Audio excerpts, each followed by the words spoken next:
Përshëndetje, sot do t'ju lexoj një prallë nga libri Drita e Ylberit, nga Merita Cake, nga mua, pralla për të rritur dhe të vegjëlit. Janë për të gjithë familjen dhe nuk janë vetëm pralla për t'i lexuar, por për të reflektuar dhe për të parë në thellësi emocionet tona, t'i pranojmë dhe t'i lirojmë. Më ndiqni për më tepër. Pralla 69 në faqen 89. Gruaja e cila më në fund e pa veten.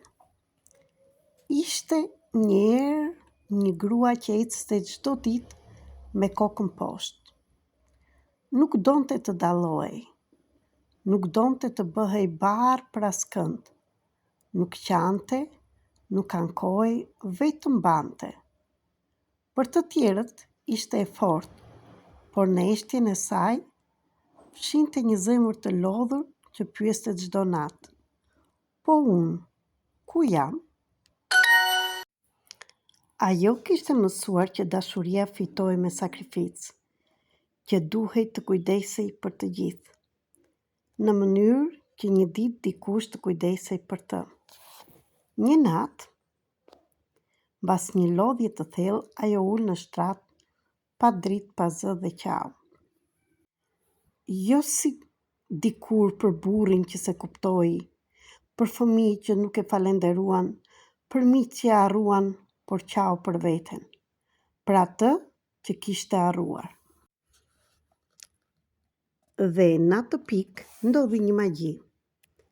Qetësia nuk ishte më bosh, ishte si një dorë që e preku faqen me butësi. Ishte vetja e saj që po i thoshte: unë jam këtu, nuk kam ikur kur, por vetëm ti më harrove. Që nga ajo ditë, gruaja filloi të qeshte pak më shpesh. Filloi të thoshte jo dhe të zgjidhte veten. Nuk ishte e njëjtë, kishte nisur të kuptohej se ekzistonte. Pralla mbaron këtu, por jo ajo që ti do shikosh tek vetja jote. Ftesë për reflektim. Në çfarë mënyre po e pyes veten sot dhe kam sakrifikuar për të fituar vëmendje apo dashuri? Pyet e veten tënde. Ose nëse je prind, pyet edhe veten tënde dhe mësoje fëmijën si mundet të dojë dhe të verë në vend të parë veten e tij, të saj, pa bërë sakrifica për të marrë pak dashuri nga të tjerët. Kur kam harruar që edhe unë kam nevoja? Mund të mbash shënim në një fletore dhe të shprehesh. Ky libër do të ndihmoj duke e lexuar dhe duke bërë ushtrimet që të gjesh veten tënde. Si do të ishte dita ime nëse do ta zgjidhnja veten pa faj? Dhe ushtrimi i vogël që mund ta përdorësh është: shkruaj një letër vetes tënde, asaj vajzës ose djalit të vogël, je i vogël ose i madh, që ende jeton brenda teje. Thuaj: e di që u ndjeve vetëm, e di që prisje shumë gjatë. Më fal që nuk isha aty për ty, por tani jam dhe nuk do të lej më vetëm. Vendose këtë letër diku ku mund ta lexosh her pas here. Po him, sot zgjedh të më shoh. Zgjedh të mos pres më që dikush të më vlerësoj. Unë jam mjaft dhe unë jam këtu për veten time. Ju falenderoj dhe kjo prallë ishte nga libri Prallave Magjike, 366 pralla për të vegjël dhe të mëdhenj, Drita e Ylberit.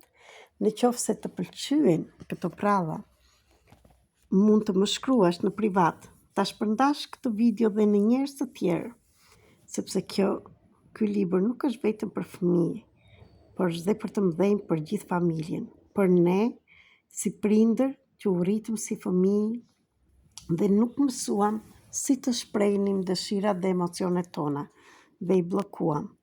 Është për mua dhe dëshira ime vetme është që të hyj në çdo shkollë dhe të jetë një nga mësimet që do të ndihmoj fëmijët të mësojnë emocionet dhe të shprehen.